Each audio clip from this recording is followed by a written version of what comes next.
शहरातली जी दुरावस्था आहे त्याला तुम्ही जबाबदार आहात. तुम्ही कॉल केला की प्रॉब्लेम सॉल्व्ह होतो आणि हा प्रॉब्लेम का सॉल्व्ह होत नाही? हा नीचपणाचा कळस आहे, नीचपणाचा.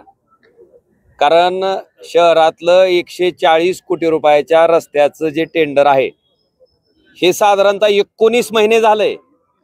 19 महिने टेंडर झाल्याच्या नंतर आजपर्यंत ते काम चालू का होत नाही? मला वाटतं ह्याचं उत्तर सत्तेत बसलेल्या लोकांनी देणं गरजेचं आहे. आणि असं असताना आपण बघितलं असेल की आमचंही महाविकास आघाडीचं 2.5 वर्षामध्ये सरकार होतं. कोरोनासारखी महाभयंकर परिस्थिती होती. त्या काळात हे तुळजापूरचे आमदार होते विरोधी पक्षाचे, पण आम्ही कधी जिल्हा नियोजन समितीमध्ये स्थगिती घेतली नाही. कुठल्याही विकास कामाला आम्ही कधी अडथळा आणला नाही किंवा विरोधी लोकप्रतिनिधी आहेत म्हणून त्या मतदारसंघाचा हक्क अधिकार डावलला नाही.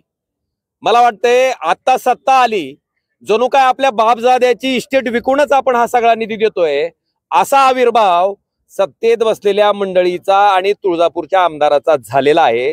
कृपा करून त्यांना सूचना द्या, कल्पना द्या की ही जी काही पैसे आहेत ते सर्वसामान्य लोकांनी टॅक्सच्या रूपानं भरलेले पैसे आहेत आणि हा पैसा केवळ लोकशाही मार्गाने तुम्हाला सत्तेत बसवलं म्हणून त्या पैशाचं वितरण लोक कल्याणकारी कामासाठी करावं हा अधिकार फक्त त्या ठिकाणी सत्तेतल्या मंडळीला प्राप्त झालेला आहे.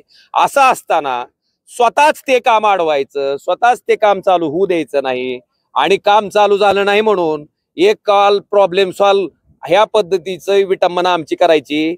तुमच्या आत्ताच्या झालेल्या सव्वा वर्षापूर्वीच्या लोकसभेच्या निवडणुकीत जी मंडळी मला म्हणत होती की फोन उचलल्यानं काय होतंय, एक कॉल प्रॉब्लेम सॉल्व काय होतंय, त्या मंडळींनी प्रचंड प्रमाणात पैसे खर्च करून त्याचा आस्वाद 3,29,846 इतक्या मतांनी पराभव पत्करून घेतलेला आहे. अजून पण त्यांची शांती झाली नसेल आणि केवळ सत्ता आहे, त्या सत्तेचा वापर करून जर लोकांना त्रास द्यायची भूमिका असेल, धाराशिव मधल्या शहरातले रस्ते त्या ठिकाणी होऊ द्यायचे नाहीत ही भूमिका असेल, तर जनतेनं ह्याचा अतिशय बारकाईनं अभ्यास केलाय. जनता ही सगळ्या गोष्टीचा विचार करत असते, जनतेला सगळं लक्षात येतं. आता ह्या मंडळीला वाटतंय की दुसऱ्याला काही कळत नाही, सगळं समजतंय.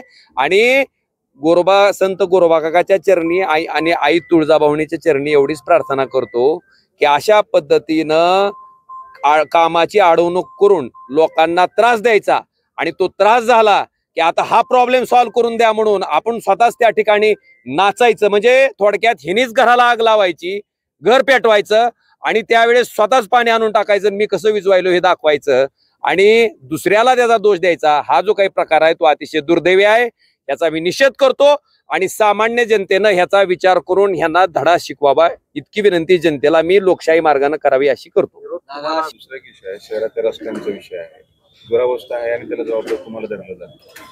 शहरातील रस्ते जेव्हा 140 कोटी असते सगळ्यांना, 140 कोटी असतील किंवा जिल्हा नियोजन समितीच्या स्थगितीचा विषय असेल, याबाबत 140 कोटीचे फेब्रुवारी 2024 मध्ये रस्त्याला मंजुरी मिळालेली आहे.